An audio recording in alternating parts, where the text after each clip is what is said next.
பார்த்தீங்கன்னா மீன் குழம்பு, நகர மீன் குழம்பு எப்படி வைக்க போகிறோம்னு தான் பார்க்க போகிறோம். அன்றைக்கி கெண்டை மீன் குழம்பு வச்சா அதே ப்ராசஸ் தான், கொஞ்சம் சேஞ்ச் அவ்வளோதான். இப்போ வந்து மீன் குழம்பு சட்டி வச்சுருக்கேன். இந்த சட்டி நல்லா காஞ்சதுக்கப்புறம் கொஞ்சமாக கடலை எண்ணெய் ஊற்றிக்கிறேன். எண்ணெய் நல்லா காஞ்சிடுச்சு. எண்ணெய் நல்லா காஞ்சதுக்கப்புறம் கொஞ்சமாக வெந்தயம் சேர்த்துக்கிறேன்.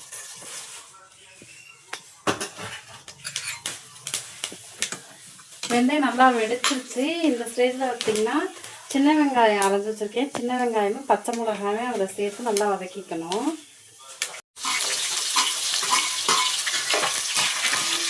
அதோட கொஞ்சமாக கருவேப்பிலை சேர்த்து அதையும் நல்லா வதக்கிக்கணும்.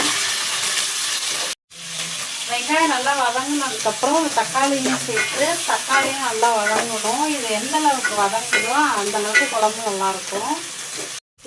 நான் வந்து வெங்காயமும் தக்காளியும் வந்து கொஞ்சமாக போட்டு அதை வந்து பேஸ்ட் மாதிரி அரைச்சி வச்சுருக்கேன். இப்போ வந்து தக்காளி நல்லா வதங்கிருச்சு. இந்த ஸ்டேஜில் வந்து இதை ஆட் பண்ணி நல்லா வதக்கிக்கோங்க.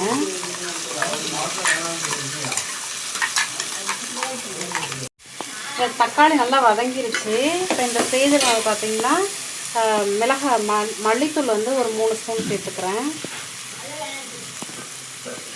மிளகாய்த்தூள் வந்து ஒரு 2.5 ஸ்பூன் சேர்த்துக்கிறேன்.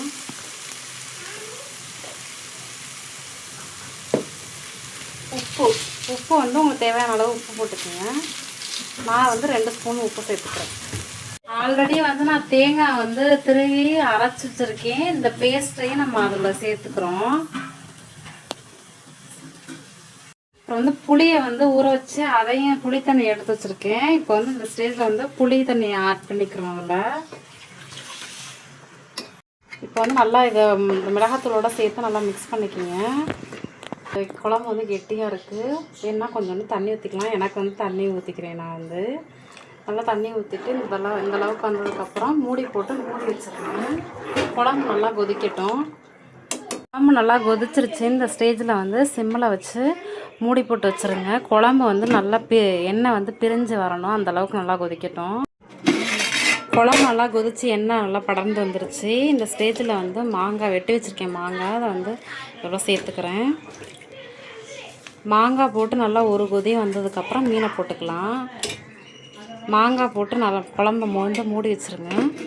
மாங்காய் போட்டு குழம்பு நல்லா கொதிச்சிருச்சு. இப்போ வந்து இந்த ஸ்டேஜில் வந்து நம்ம மீனை போட்டுக்கலாம். மீனை போட்டு கரெக்டாக 5 நிமிஷத்தில் குழம்பு ஆஃப் பண்ணிடுங்க.